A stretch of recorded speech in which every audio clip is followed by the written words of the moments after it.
dari modal yang dulu pada saat saya mengumpulkan sedikit dari saya sisakan dari hasil ojol itu hingga saat ini. Sekarang udah jadi sekitar lumayan lah 17 ekor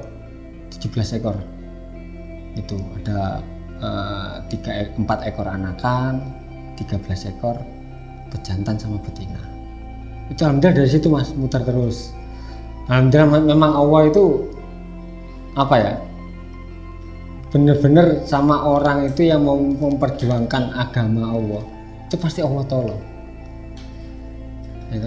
Nah, karena di dalam surat Al-Asyirah di situ kan udah dijelaskan bersama kesulitan ada kemudahan, jadi bareng-bareng. Saya yakin itu karena ini Allah yang bilang innamal usri yusra. Nah, bersama kemudahan bersama kesulitan pasti ada kemudahan. Dari situ saya yakin itu aja, hanya meyakini itu aja, mengimani apa-apa yang Allah sampaikan. Apalagi saya di jalan ini hanya bukan sekedar ngopi, tapi kita juga membahas opini-opini terkait dengan Islam.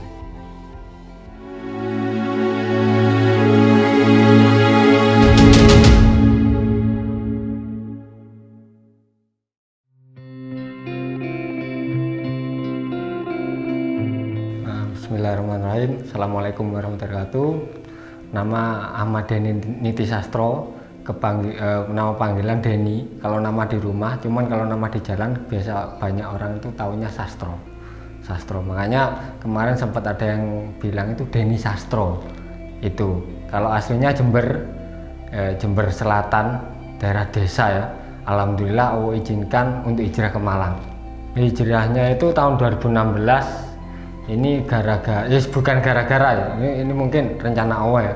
Awalnya terpisah, istri keterima dinas di Sebuah Anwar, di rumah sakit Sebuah Anwar, saya di Jember di perusahaan perbankan, perusahaan keuangan. Akhirnya kita berpisah, istri hamil, mengandung anak udah usia 6 bulan, mau nggak mau harus ada keputusan.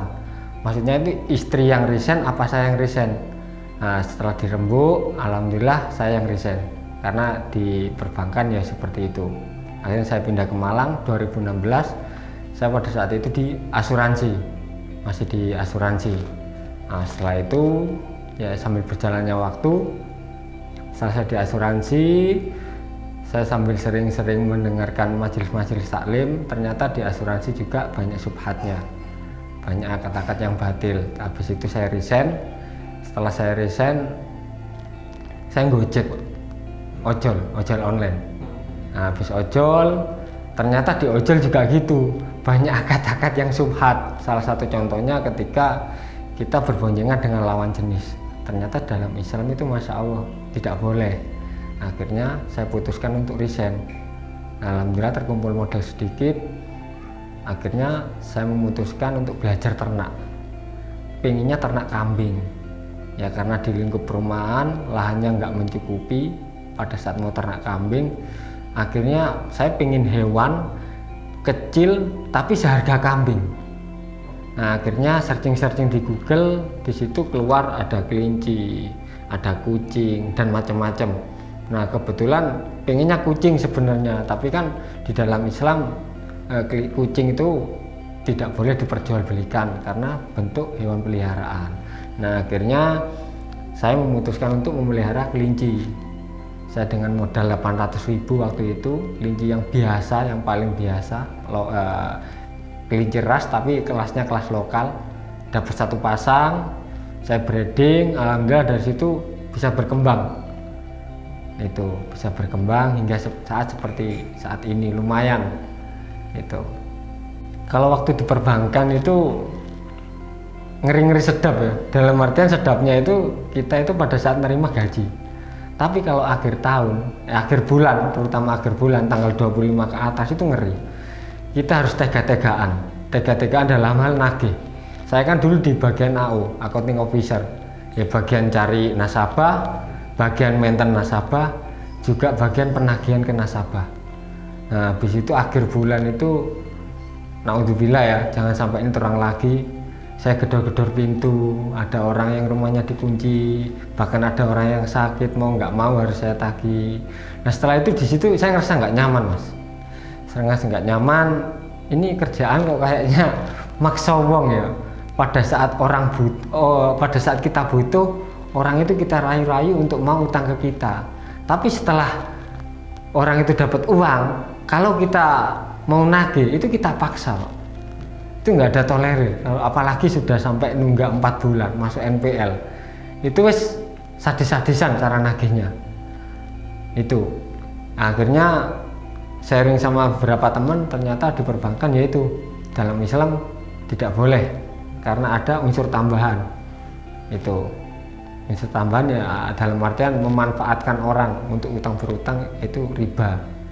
Itu yang saya nggak nyaman di perbankan. Habis itu saya memutuskan sama istri, ya udah aku resign, aku ke asuransi. Nah ke asuransi dulu pertama juga nggak tahu, tak kirain di asuransi itu ya menolong orang lah, kan enak, orang nabung, orang ikut asuransi, bayar premi per bulan, nanti kalau sakit tanpa mengurangi uang tabungan ya, tapi dapat manfaat berobat, itu pun gratis tanpa bayar sepeser pun, dan itu pun rumah sakitnya kita pilihkan yang paling bagus atau sesuai dengan premi yang dibayarkan. Itu awal pikiran saya. Nah ternyata setelah saya terjun ke dalam jadi agent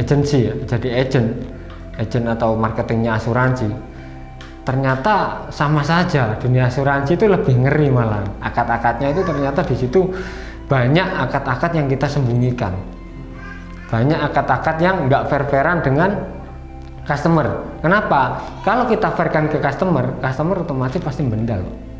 Nah makanya bahasa di asuransi itu kita harus tahu kebutuhan orangnya, yaitu dengan kita nakut-nakutin, nanti kalau misal sampean sakit, kalau misal sampean ada apa-apa, otomatis impian sampean akan tertunda. Dengan apa? Dengan uang yang sampean pakai, sampean untuk nabung akan tergerus untuk biaya berobat. Nah dari situ saya senang mas, awalnya senang. Nah sambil lambat laun, ternyata yaitu banyak subhatnya. Di situ ada akad goror, dalam artian ketidakpastian, ada ribanya juga karena kita sebagian uangnya disahamkan, ada maisir, perjudian. Itu di situ kenapa kok judi, yaitu lek gak loro rugi, lek loro ya untung, dan itu kembaliannya pun tidak pasti. Nanti dalam tenor tertentu, dalam jangka waktu tertentu, uang yang kita balik belum tentu sama yang kita tabungkan atau yang kita bayarkan premi. Itu di asuransi. Nah saya di asuransi terjebak 2 kali.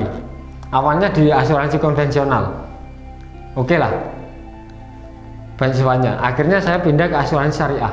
Tahun 2017 saya ikut ujian lisensi AAJI syariah. Alhamdulillah di situ agak sedikit tercerahkan. Dulu agak sedikit, oh ternyata asuransi itu keren juga ya.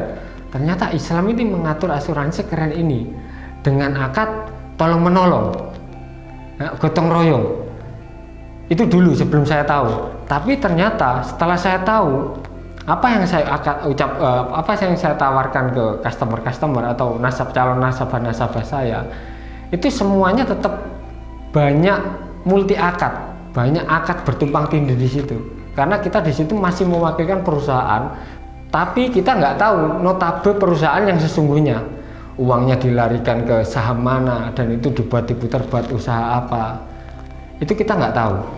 Nah itu makanya banyak multi akad di situ. Akhirnya bismillah saya izin sama istri. Awalnya istri nolak, sampean dulu kerja di perbankan katanya nggak boleh, di asuransi konvensional nggak boleh, syariah nggak boleh, terus opo sing oleh? Ya sudah, aku bismillah tak nyoba cari kerjaan, nyari nggak dapet karena aku udah usia ya, udah hampir 30 waktu itu, kalau nggak keliru 29 atau 28 tahun. Nah setelah itu ada temen nawari, ayo mel aku jadi ojol, ikutlah jadi ojol. Alhamdulillah jadi ojol lumayan dapat. Pada saat itu sebelum covid ojol memang merdeka ya, rame ya. Satu hari itu minim, nggak sampai 1 hari lah, setengah hari itu minim mengantongi uang 200 bersih, minim. minim. Bahkan satu hari pada saat itu saya pernah 600.000 bersih. Akhirnya saya nyaman sampai berjalan 2 tahun. Nah 2 tahun ini tak rasakan di keluarga ini kok nggak tentrem. Ada apa sebenarnya di balik pekerjaan saya ini? Karena baik tidaknya di dalam keluarga itu sebenarnya tergantung dari nahkoda atau kepala keluarganya yang mengendalikan. Akhirnya saya telusur, sempat galau. Saya ingat di satu film itu, kalau nggak keliru di layar TV apa saya lupa, Pencari Tuhan. Saya harus tahu nih, Islam yang sesungguhnya seperti apa, Islam yang kafah ini seperti apa. Saya harus menemukan Tuhan yang benar-benar Tuhan seperti apa. Saya harus menemukan. Akhirnya saya terakhir mau resign dari Gojek. Itu saya sengaja nggak nyari penumpang, sengaja dari masjid ke masjid. Saya perjalanan dari masjid ke masjid. Setiap azan saya ke masjid ini, setiap azan saya ke masjid ini, bahkan sampai ke Masjid Batu. Saya pernah di daerah Sengkaling, daerah Dau, itu di dalam itu di perumahan apa saya lupa depannya UMM, bahkan subuhan di UMM saya pernah. Di masjid-masjid itu saya datangi. Saya pengen dengarkan majelis taklim. Ternyata di luar sana masya Allah masih banyak orang peduli dengan Islam. Cuman saya dulu masih tertutup hatinya, masih nggak mau membuka ini loh Islam. Ternyata Islam sudah mengatur sedemikian rupa. Bukan hanya masalah perihal pekerjaan, tapi mulai dari bangun sampai kita tidur, bahkan bangun lagi itu sudah diatur.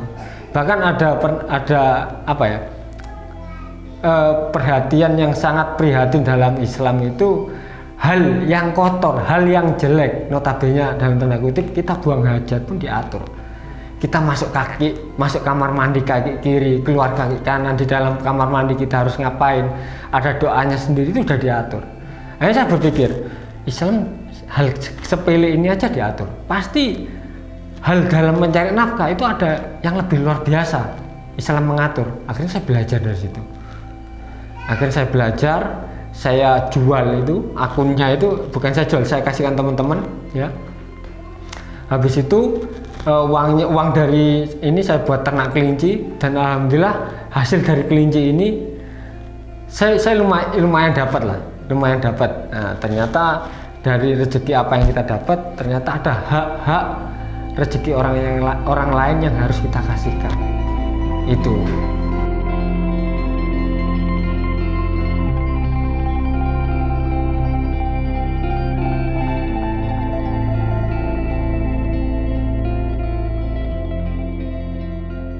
Sebenarnya masalah utama itu pada saat di rumah tangga itu bukan problem utama, Mas.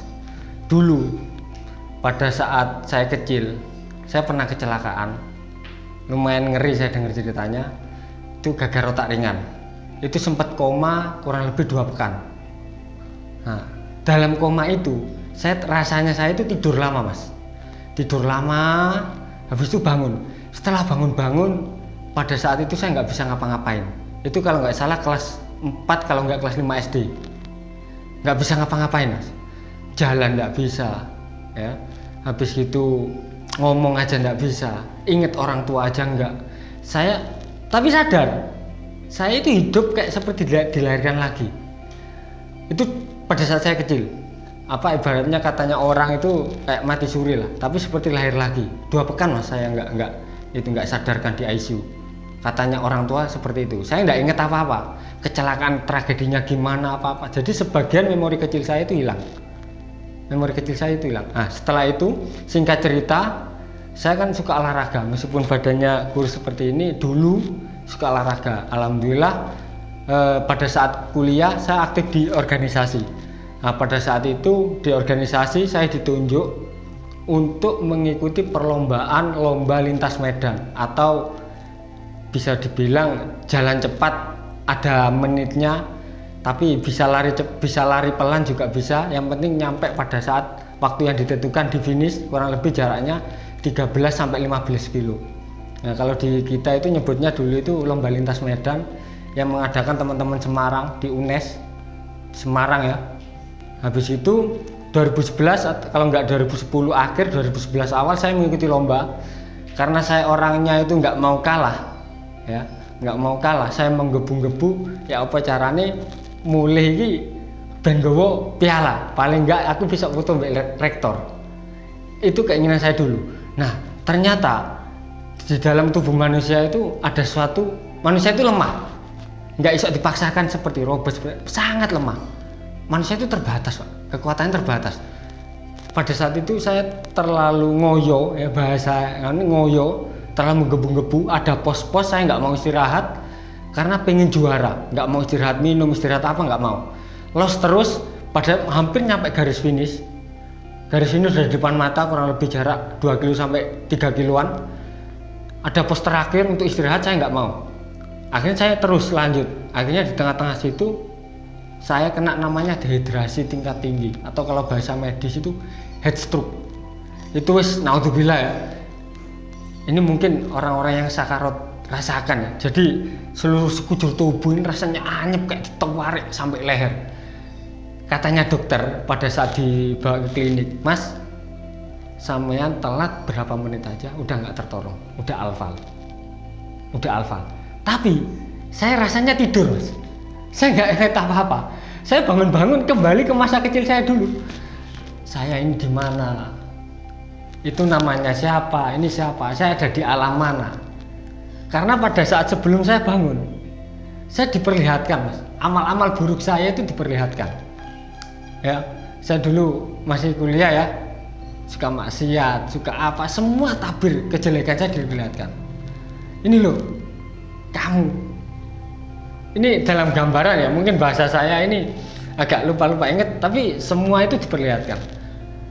Saya pernah mendengar di salah satu kajian itu begini, ada sahabat pada saat Rasul sholat mesti salam terakhir, salam pertama itu melihat sahabat itu nggak ada, beberapa sholat jamaah nggak ada. Akhirnya Rasul ini ke rumahnya si sahabat ini, tanya kepada istrinya, loh kemana beliau kok nggak pernah kelihatan setelah beberapa sholat jamaah, berapa waktu sholat jamaah. Akhirnya istrinya bilang, Afwan, Rasul, istri saya, suami saya sudah meninggal tadi malam.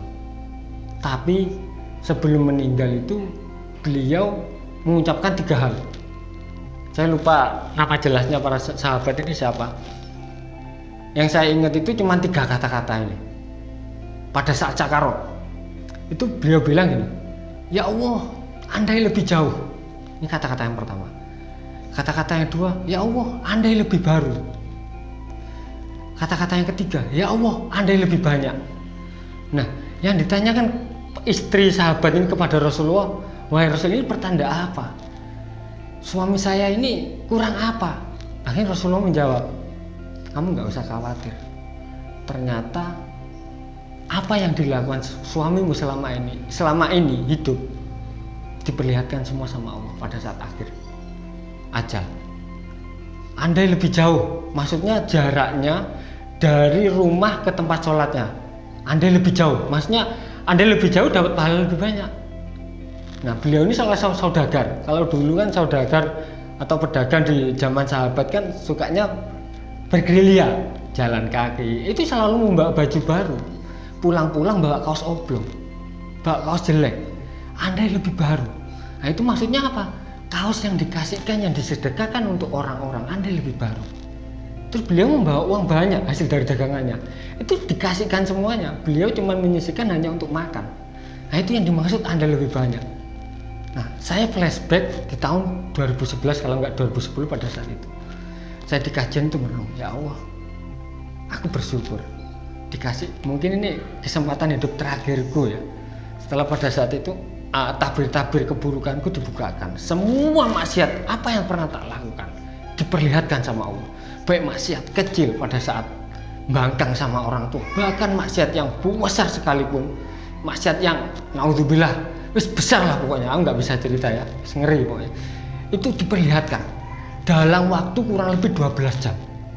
Saya bangun-bangun itu dulu kan masih belum sadar ya, itu halusinasi, hanyalah mimpi.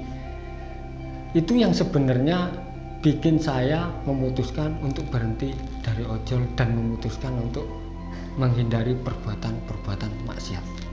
Sebenarnya kunci utama itu bukan keluarga, tapi kehidupan jahiliyah saya dulu. mungkin kalau keluarga ini hanya pendukung aja. Itu aja sih terkait dengan filosofi kenapa saya berhenti di ojol. Ternyata ya itu banyak subhatnya, banyak multi akad. Alhamdulillah di ojol itu sebelum saya berhenti memang terkumpul beberapa uang. Ya, jadi gaji istri saya kan juga dinas di kesehatan honorer, meskipun masih honorer. Jadi dulu gaji istri itu utuh tanpa tersentuh sedikit pun, bahkan jajan apa-apa hasil dari ojol, sehingga gaji istri terkumpul sehingga cukup untuk booking rumah karena dulu awalnya saya hidup di Malang ini nggak punya siapa-siapa, nggak ada siapa-siapa. Nyel saya sama istri bismillah mencoba memberanikan diri untuk merantau di Malang. Awalnya dulu saya tinggal di Bali Arjosari, di sebelumnya Arjosari itu. Ngontrak di sana 2 tahun. Setelah 2 tahun ada uang buat booking. Pada saat itu cuma kecil ya bookingnya, saya booking. Habis saya booking, saya ngumpulin lagi untuk pelunasan. Alhamdulillah sambil lalu berjalan sampai DP itu lunas. DP perumahan itu lunas. DP rumah itu 41 juta.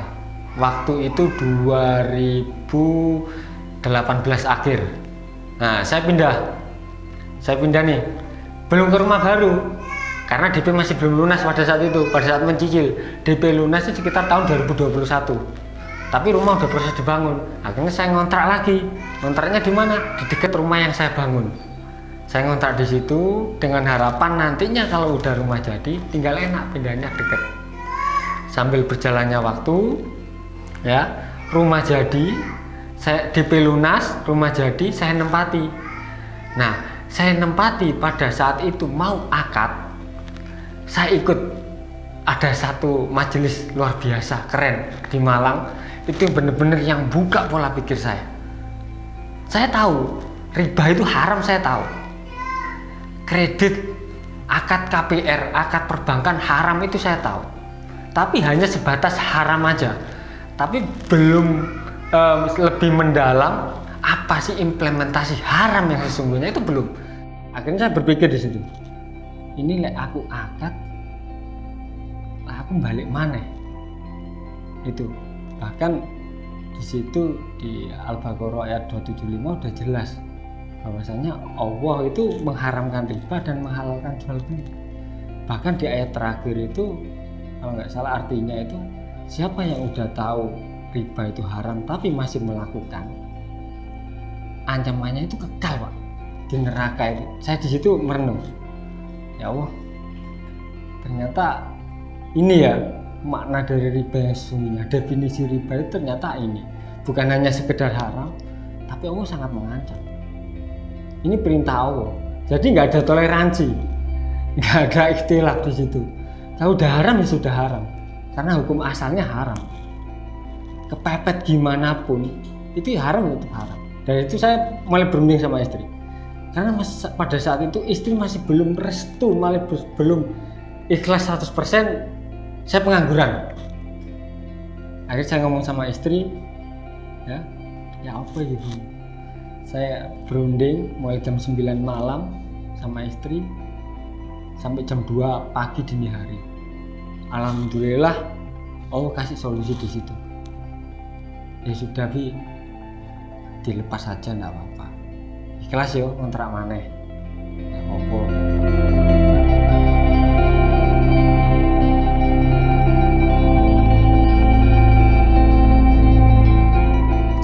Alhamdulillah kalau untuk urusan dapur ini sampai detik ini masih beluk, istilah Jawa itu sih beluk. Dari mana? Sedangkan kan penghasilan tetap kan nggak ada. Sedangkan kan kok malah berbagi kopi. Sebenarnya banyak orang yang bertanya ke saya, Mas sama ini kerjanya apa sih? Kok hampir setiap hari itu bagikan kopi? Karena gini, Mas, kenapa saya terinspirasi bagikan kopi di jalan, terutama ya ke teman-teman itu, karena mereka itu para pencari nafkah itu susah mengeluarkan uang 5.000 buat ngopi, itu susah. Dan alhamdulillah saya bisa berbagi dengan sesama. Dari situ saya dapat keajaiban-keajaiban Allah yang tidak disangka-sangka, terutama dari anak saya. Anak saya alhamdulillah tidak pernah lewel, tidak pernah sakit-sakitan. Ya kemungkinan salah satu pertolongan Allah. Sehingga apa? Saya nggak perlu mengeluarkan uang kos buat berobat. Dan pada saat pandemi kemarin, saya kan jualan madu. Alhamdulillah madu itu laku keras, Mas. Omsetnya itu masya Allah, dia sampai telat-telat gitu. Madu pada saat pandemi. Nah setelah pandemi berakhir dan alhamdulillah saya kan juga ternak kelinci. Jadi kelinci saya juga alhamdulillah ya lumayan pembelinya, meskipun sering keluar kota ya kirimnya, alhamdulillah lumayan. Bahkan hingga saat ini pun saya menggeluti dua hal ini. Jadi madu, jual beli bukan jual beli, jualan madu murni, bukan madu hanya madu asli tapi madu murni, sama jual kelinci hias. Dari modal yang dulu pada saat saya mengumpulkan sedikit dari saya sisakan dari hasil ojol itu hingga saat ini. Surat Al-Asyirah di situ kan udah dijelaskan, bersama kesulitan ada kemudahan. Jadi bareng-bareng. Saya yakin itu karena ini Allah yang bilang innamal usri yusra. Nah, bersama kemudahan, bersama kesulitan pasti ada kemudahan. Dari situ saya yakin itu aja, hanya meyakini itu aja, mengimani apa-apa yang Allah sampaikan. Apalagi saya di jalan ini hanya bukan sekedar ngopi, tapi kita juga membahas opini-opini terkait dengan Islam, ya terkait dengan riba, dengan akad-akad batin. Itu sedikit-sedikit kita sisipi pada saat obrolan, sehingga alhamdulillah teman-teman di situ semakin kerasan, semakin betah. Karena saya di situ nggak sendiri, ada teman-teman yang nemani, teman-teman yang berpengalaman di bidangnya itu nemani. Bahkan kemarin ada teman korban pinjol. Memang ini skenario masa Allah luar biasa ya. Ada teman ojol korban pinjol, ada teman ngopi gratis yang pernah mengatasi pinjol. Nah, akhirnya mereka saling bertemu ya, saling berdiskusi. Itu masya Allah. Dari situ semakin saya semangat untuk menjalankan ngopi gratis. Ternyata nggak hanya sekedar ngopi.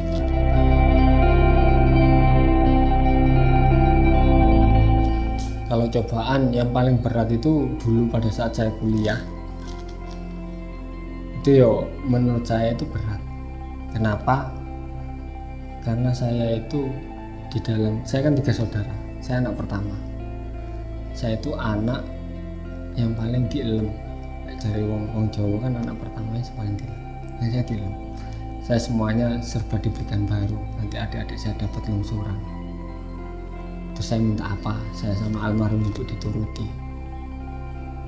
Saya ingin ini turuti, bahkan pengen sekolah keluar kota pun pada saat kondisi usaha orang tua pas-pasan, akhirnya dituruti juga. Nah, itu adalah menurut saya cobaan terberat. Kenapa? Karena saya di situ terbiasa dengan zona nyaman. Sehingga saya setelah saya punya anak, ternyata saya dulu dikasih cobaan yang berat. Kenapa? Saya nggak bisa memaksimalkan itu. Terutama saya sudah anak pertama, sudah paling dielem sama orang tua, minta apa-apa dituruti. Bahkan saya anak yang paling bandel, paling membangkang. Bahkan mungkin kalau bisa dibilang saya durhaka sama almarhum ibu. Bahkan saya pernah sering bentak, pergi dari rumah almarhum sampai nyariin. Itu cobaan terberat buat saya. Kenapa? Karena setelah itu almarhum ibu sebelum meninggal kena serangan stroke. Nah, setelah kena serangan stroke, saya belum sadar sebenarnya itu peringatan buat saya. Ini loh, awakmu ayo balas budi. Ternyata enggak. Ibu kena serangan stroke, malah saya tinggal. Setelah saya tinggal kurang lebih 1,5 tahun ya, almarhum ibu nggak sakit nggak apa. Darwa pada saat itu ada saya di rumah, adik saya yang pertama, adik saya yang kedua, orang tua saya itu semua nggak ada di rumah. Yang ada di rumah itu cuman saya, almarhum ibu, sama anak saya yang pertama. Anak saya yang nomor 2 masih belum lahir karena anak saya yang pertama masih usia 6 bulan. ibu itu sempat bilang, "Le, iki apa ya, Le? Uripmu kok ngene tok. Kok sing nyekel usahane iki sapa ya?" Saya nggak tahu. Ternyata itu pesan terakhir orang tua. Awak mbak adik-adikmu ya sing opo. Sing saling ngeling-elingno. Nah, setelah itu sore waktu asar waktu itu ibu kamar mandi teriak-teriak minta tolong karena nggak bisa jalan, mungkin kena serangan stroke-nya itu datang. Akhirnya minta gendong, tak gendong kamar. Saya panik Pak. Saya panik, saya nggak tahu harus kemana. Telepon adik, telepon bapak nggak diangkat, nggak ada yang balas. Saya bingung. Ya Allah, mungkin ini ya peringatan terbesar buat saya. Namun saya ini musibah terbesar buat saya karena saya nggak bisa memaksimalkan kesempatan itu, nggak bisa merawat ibu dengan maksimal. Itu musibah terbesar saya. Saya sudah durhaka, tapi apa yang bisa saya lakukan buat orang tua? Itu akhirnya saya panggil dokter. Katanya dokter, "Mas, segera bawa ke rumah sakit." Tapi saya nggak berani memutuskan karena saya nggak bisa apa-apa. Saya nunggu adik, ada adik bapak. Adik sama bapak itu datang bebarengan kayak sudah disetting sama Allah. Kayak udah disetting. Habis itu ibu dibawa ke rumah sakit, udah nggak tertolong di jalan. Saya pada saat itu nggak dalam satu mobil. Yang dalam satu mobil itu hanya ada bapak, kedua adik saya. Saya kayak ditilep loh. Jadi saya tuh nggak tahu proses nazarnya ibu seperti apa. Prosesnya ibu kesakitan dalam mobil itu seperti apa nggak? Kayak saya itu apa ya, sama Allah itu di setting gini loh. Ini loh, kamu harus tahu awalnya itu kayak gini prosesnya. Tapi setelah ibu bener-bener sakarot, bener-bener mau mengakhiri hidupnya, itu saya nggak diperlihatkan. Itu penyesalan atau musibah terbesar saya. Saya nggak bisa membalas apa yang orang tua saya berikan ke saya. Padahal saya minta kuliah di sini, minta sekolah, semua udah dikasihkan. Tapi ternyata apa?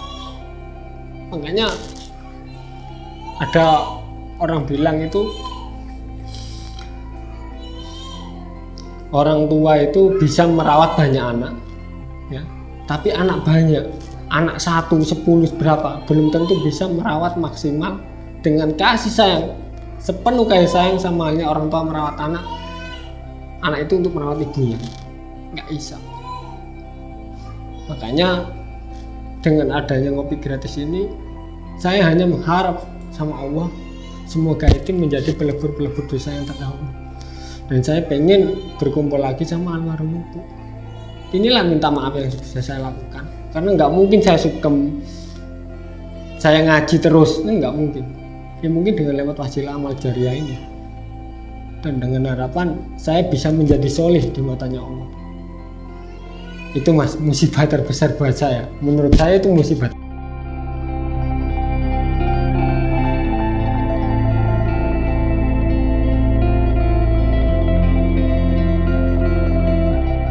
Jadi dari awal sampai akhir tadi ini bercerita tentang kehidupan. Jadi sejatinya itu kita di sini hanya sementara ya. Jadi nggak perlu dikhawatirkan, nggak perlu ditakutkan. Apa yang kita bisa lakukan. Hal sekecil apapun, terutama itu terkait dengan kebaikan. Soalnya di dunia ini kita dihadapkan dengan dua masalah. Masalahnya apa? Kalau yang pertama, kita kalau perbanyak berbuat maksiat, otomatis kehidupan soleh kita, kehidupan baik kita otomatis akan semakin sedikit. Itu yang pertama. Dan yang kedua, tapi kalau sebaliknya kita disibukkan dengan perbuatan-perbuatan yang soleh, perbuatan-perbuatan yang baik, otomatis perbuatan-perbuatan maksiat akan tertutupi. Jadi jangan takutlah untuk berbuat baik, hal sekecil apapun. Tapi perlu diingat, kita harus mempunyai pemikiran, hanya harus mempunyai visi yang besar terhadap Islam. Karena apa? Allah akan mengarahkan jalan kita mau kemana terhadap kebaikan. Itu. Jadi hal sekecil apapun, contoh ada batu di jalan itu minggirkan. Ada apa itu biasa lakukan yang baik. Terus terutama sama anak-anak, ini salah satu penyemangat saya, masya Allah. Anak-anak itu luar biasa, banyak memberikan inspirasi, banyak memberikan pelajaran buat kita, terutama tentang kehidupan. Bahwasanya kita hidup di dunia tidak perlulah mewah-mewah, apalagi mengandalkan hanya ingin gengsi. Apalagi sekarang semuanya dipermudah, kita modal KTP aja udah bisa punya motor baru. Nggak perlu lah, kalau bisa kita belinya cash aja, beli kontan, yang penting nggak bermaksiat kepada Allah. Urip apa adanya, karena memang sejatinya kita musafir, kita pendatang di dunia ini. Tapi kelak di akhir kita akan menemukan kehidupan kita yang abadi. Pilihannya hanya dua, di surga atau di neraka. Itu pilihan ada di kita yang tentukan. Itu mas. Itu yang bisa saya sampaikan. Selebihnya mohon maaf. Itu ada salah kata, itu semua mutlak dari saya. Tapi kalau ada yang terlalu saya tinggikan atau yang benar-benar itu bisa menggugah hati, itu hanya Allah yang bisa menggugahnya. Di akhir kata, di Nasratul Mustaqim. Assalamualaikum warahmatullahi wabarakatuh.